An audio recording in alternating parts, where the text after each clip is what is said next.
Hello everyone, welcome to my first ever YouTube video.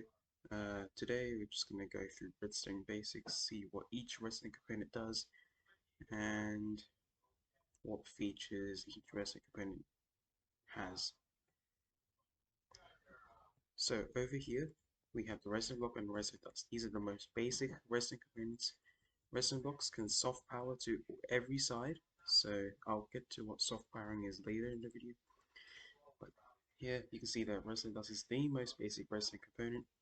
And there are two different ways to place it. You can place it in this little plus shape here, or you can place it in this little dot shape here. Once in the dust shape, you can power all adjacent blocks as well as the block it's on. So you can see if I power it off, all those turn off, and yeah. The ones in the dot shape, it can only power the block that it's on right here. It won't power any of these side blocks. Redstone dust can have a max signal strength of 15. That means they can go 15 blocks before you have to make the signal strong again. So here you can see 15, and if I go all the way over here, that's 0, and this won't power anything. This is just unpowered redstone dust. You can make the signal strength strong again by using a repeater. Any signal strength coming into the back of a repeater will turn into 15 once it goes over here.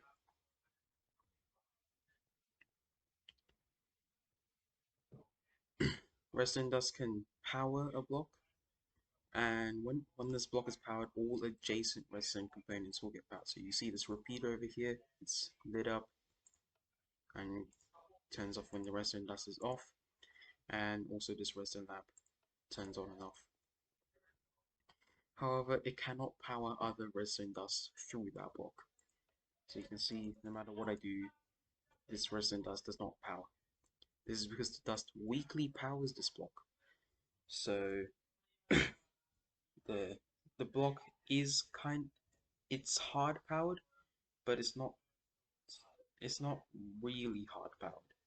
So I'll get to what hard power means later, but this redstone dust cannot power this redstone dust because it's not powering this block strongly enough. When a block is powered, it's either hard powered or soft powered. So you can see here, uh, this this block here is hard powered. It's being hard powered by this redstone torch.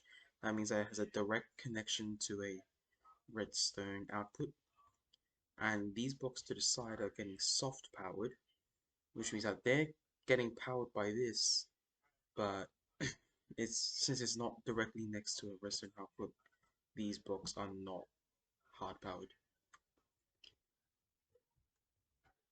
Hard powered blocks are able to power adjacent dust. So you can see here, if I replace that redstone dust over there with this repeater, this block becomes hard powered and that dust becomes powered. Okay, so now repeaters. Repeaters have 4 different types. There's 1 redstone tick, 2 redstone tick, 3 redstone ticks, and 4 redstone ticks. Depending on the timing of the repeater, it will take X redstone ticks to power and X redstone ticks to unpower. So on 1 redstone tick, it will take 1 redstone tick to power it and 1 redstone tick for it to unpower. 1 redstone tick, which is what we use over there, is equivalent to 2 game ticks. One game tick is equal to 1/20th of a second under normal circumstances, unless you're lagging. Lag will affect that. 1 redstone tick is equal to 1/10 of a second because it's 2 game ticks, and 2 times 1/20th is 1/10. Repeaters can be locked by directing a repeater into its side. So you can see here, this repeater has a little strip of bedrock here, and if I unpower this lever, that repeater is still powered because it's being locked by this repeater here. So if I unpower this, it will be that like that, and now it's locked on an unpowered state, which means I can't power it anymore. It's not that useful. It can be useful sometimes, but like for most people, they'll never have to use this. You can also do this through the use of a comparator. So as you can see here, the repeater is locked.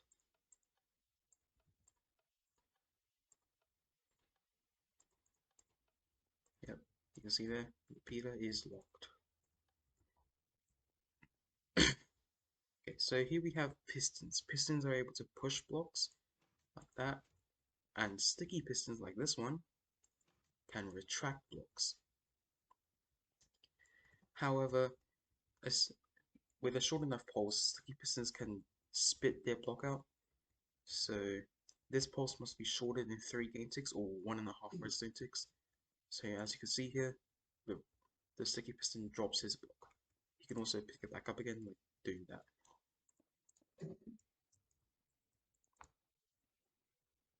Pistons are only able to push 12 blocks at a time. So here we have 12 blocks, and here we have 13 blocks. So here I can push that 12 blocks, but here this piston will not fire. It will not push the 13 blocks. Slime blocks are able to drag along other blocks. So you can see here this slime block is connected to this white concrete, and all the other slime blocks are. So when I activate this piston, all those blocks get pushed up along with it. The same goes for honey blocks. So yeah, honey blocks do the same thing. However, honey blocks and slime blocks do not stick to each other. So you can have them next to each other and they won't stick to each other, which is very useful. Some blocks are unable to be moved by pistons. These are known as immovable blocks, like obsidian, crying obsidian, chests, furnaces, stuff like that. They won't be able to be moved by pistons. So as you can see here, if I do that, this does not activate the piston. And some blocks are able to be pushed but not pulled. So these are called what are they called? Blocks. So yeah, uh, stuff like glazed terracotta, leaves. Oh no, leaves. If they get pushed, they die. But you can't pull on these blocks. Redstone torches, they have a delay of 1 redstone tick, and redstone torches can be placed on top of a block or on the side of a block. When the block the redstone torch is on is powered, whether it be soft powered or hard powered, these redstone torches will actually no, it has to be hard powered. But these redstone torches will turn off, and if it's unpowered, they'll turn back on again.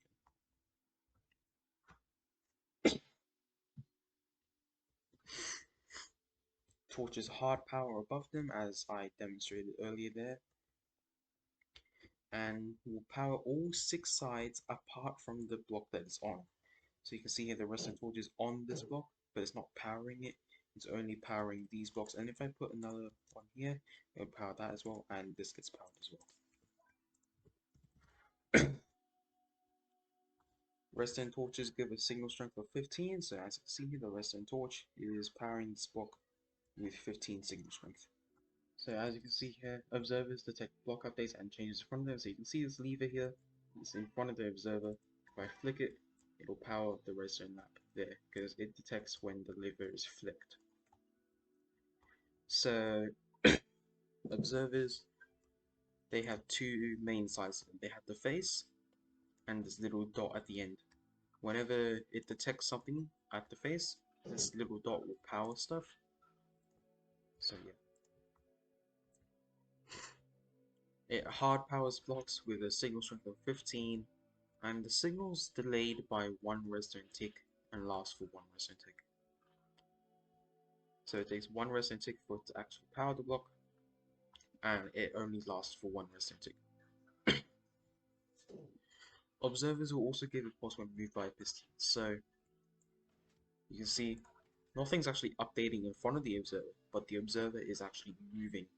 So it counts that as a block update. Yeah. So it'll still power stuff. So hoppers. Hoppers are able to pick up items with them. So if I get some white stained glass here and drop it on the hopper has picked it up. And they are able to push items into containers. So you can see here, there's a chest here, this is the container.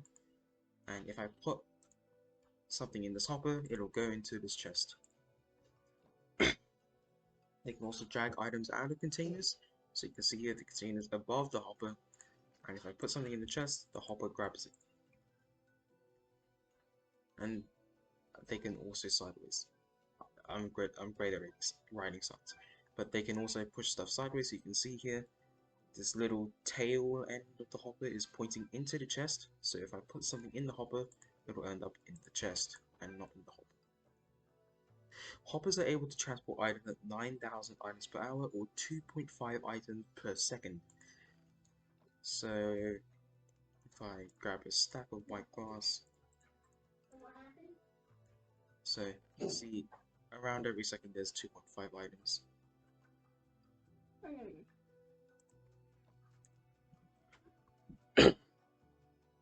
Hoppers can be locked by being powered by a redstone signal. So as you can see here, this hopper is locked. This lever is on, which means that this hopper is locked.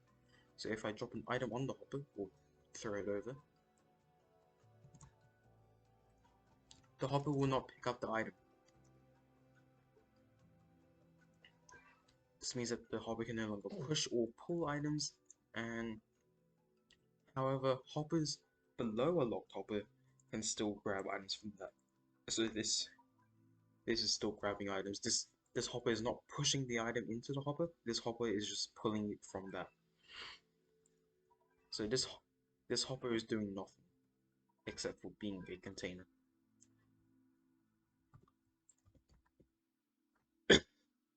Here is a dispenser. It's able to use items, and if they can't use the item, they'll just drop it. So you can tell that this is a dispenser by the shape of its mouth. It's a circle. And dispensers are able to use a variety of items such as buckets. So as you can see here, there's a water bucket in here. So when I power it, it will dispense water. The bucket will stay inside, and then it'll take the water back. And here I have accidentally made myself a glow squid farm apparently. But they can also dispense goods in water. So this has to be in water. They can't do it on land. And they can also dispense minecarts on rails. So yeah, minecart has to be on a rail. It doesn't matter what type of rail, it just has to be a rail. Droppers are similar to dispensers, but they cannot use items. They can be told apart by the shape of their mouth. So you can see here, the dropper has a little smiley face, kinda. So yeah, droppers can't actually use items, they can only drop stuff. So if I go and grab myself a water bucket here and put this in here,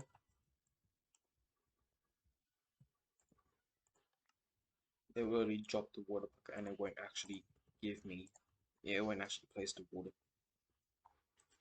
Target blocks are able to redirect redstone dust. So you can see here, if this target block wasn't there, this redstone dust would just go normally, and if it was just a normal block, it would still just go normally.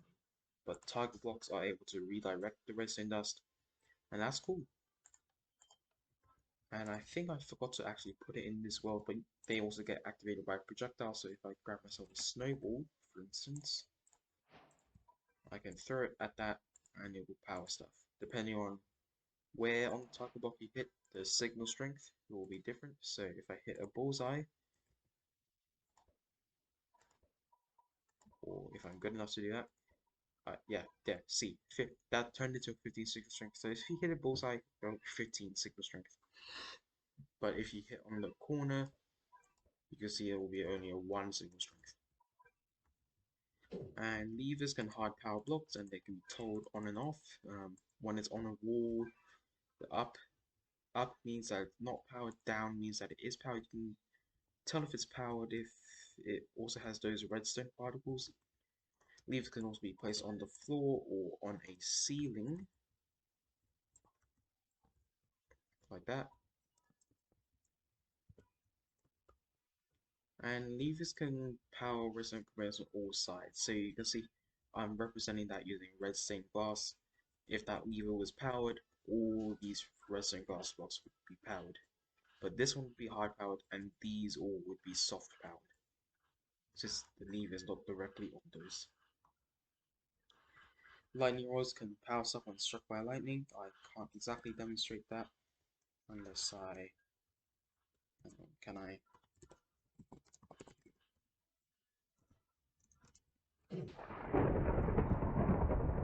I don't know.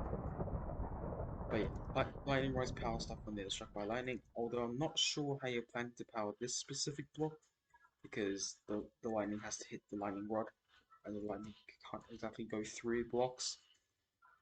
So I don't know how you're planning to power this one, but it can be powered. I have tested it. So daylight detectors, they're not daylight sensors. It's a mistake I've made too many times. But daylight detectors emit a signal depending on the time of the day. So as you can see here, it is currently noon. You can see that there on my little mini map there. It's currently noon, and it emits a signal strength of 15. And there's a normal mode and an inverted mode. So here you can see the inverted mode. This is basically the opposite of that one, but it does not completely invert the signal. So if I change the time to midnight, you can see that this does not turn into a signal strength 15, even though it should if it was completely inverted. It turns into a signal strength 11, so it's not completely perfect.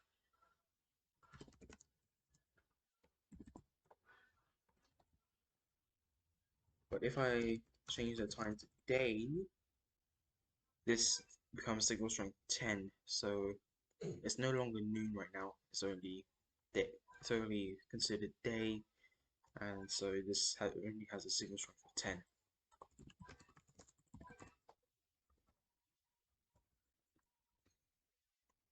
Daylight sensors can be affected by weather and blocks above, so you can see here this daylight detector is making a signal strength of 15, but this daylight detector is making a signal strength of 14 because of this leaf right here. You can also place leaves to the side, and I believe if you block all four sides, then yes, it will turn to signal strength 13. And let's demonstrate the weather things. Slash weather. So you can see here, this turned into signal strength 14. Why is that going down so fast? Oh, so the more rainy it is, the more this goes down.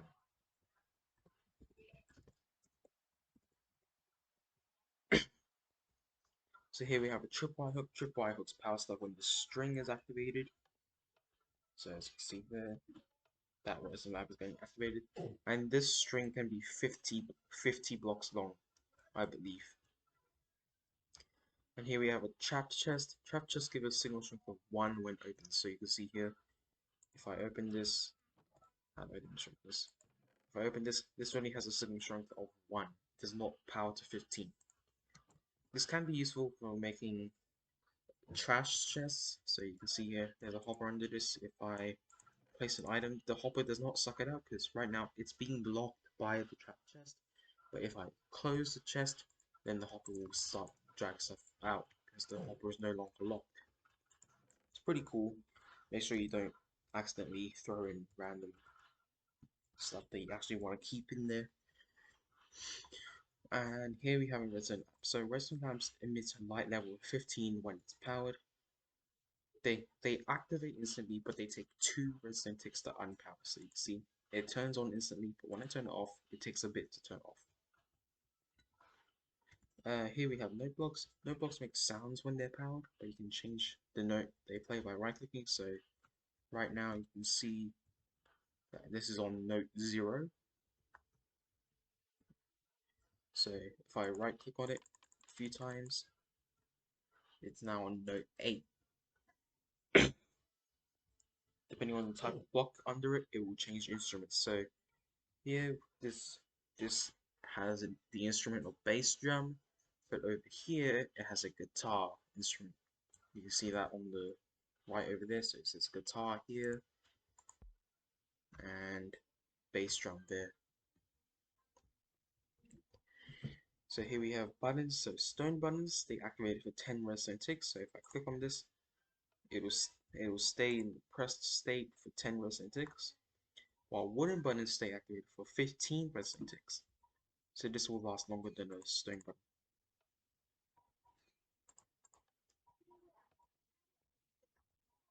Wooden buttons can be activated by projectiles. So if I grab myself a bow, oops, yep, you can see the arrow activates the button and it will stay activated until the arrow despawns. Buttons can be placed on the ground, or on the ceiling, on walls, and here we have pressure plates. So stone pressure plates emit a signal strength of 15, but they can only be activated by players and mobs. So I can activate this, a creeper could activate this. I have a peaceful mode. A creeper could activate this.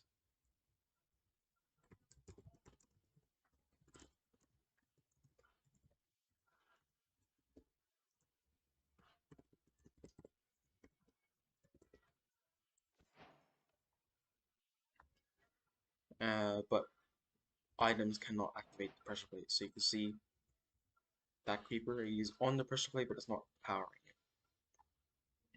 Wooden pressure plates exactly the same as stone pressure plates, except items can activate them, as well as projectiles. So if I grab my bow again,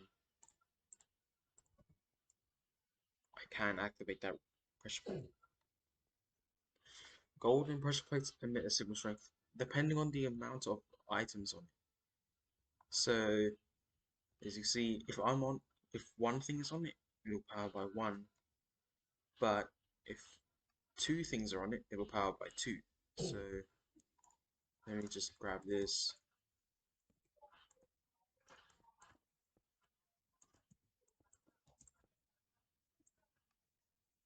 If I drop a few creepers on it, you can see depending on the amount of creepers are in there, it will change the power of this.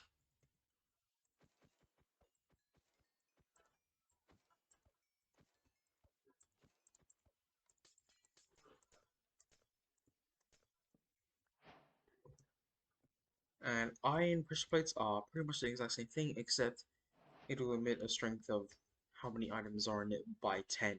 So uh, one will activate it, but the signal strength will not go up until there's at least 20 on there.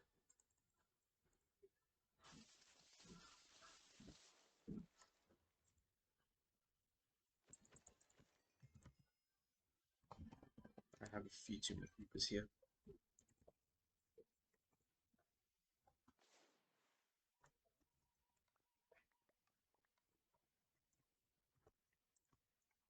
So here we have comparators. So comparators have two modes, where they have the compare mode here, where the redstone torch is off at the front, and subtract mode here. So this redstone torch here is on. Both modes have a delay of one redstone tick, so it will take one redstone tick to power it and one redstone tick to unpower it, much like the repeater. And they emit a strength equal to the back input. So here you can see 13 signal strength is going into comparator, and 13 signal strength is coming out. It does not turn into 15, it stays as 13. And then let's talk about compare mode. So in compare mode, the back input must be greater than or equal to the side input. So here you see the side input is 14.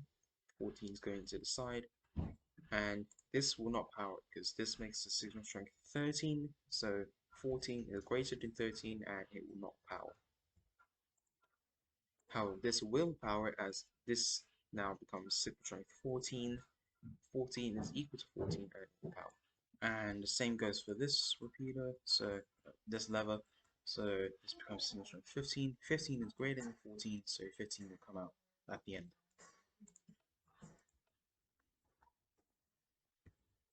So you can see here,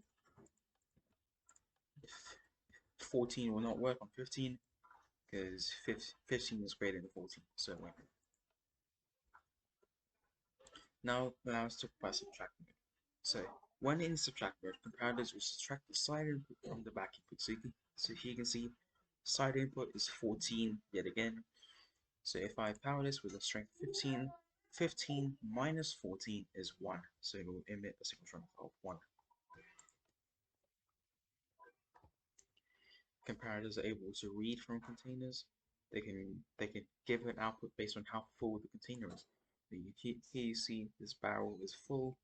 There's a serial strength of 15, but if I take a bit out, it will turn to 14, 12, 10, and so on. And if it's empty, it will give a serial strength of 0. It can also read through solid blocks, so you see the comparator is able to get the signal from this barrel even though there's a block between it. Comparators are also able to read from composters, cakes, and cauldrons, even though they don't contain any items. So here you see there's only one layer of compost there. It can read from that, it can read from a cake. I'm not sure why, but it can. And there's a bit of water in there, so it can read that. They can also read from lectins depending on what page the book is on. So here you can see it's on page 1, and it's emitting a signal strength of 1. So if I go over here so you can see the signal strength, oh, my hand's in the way.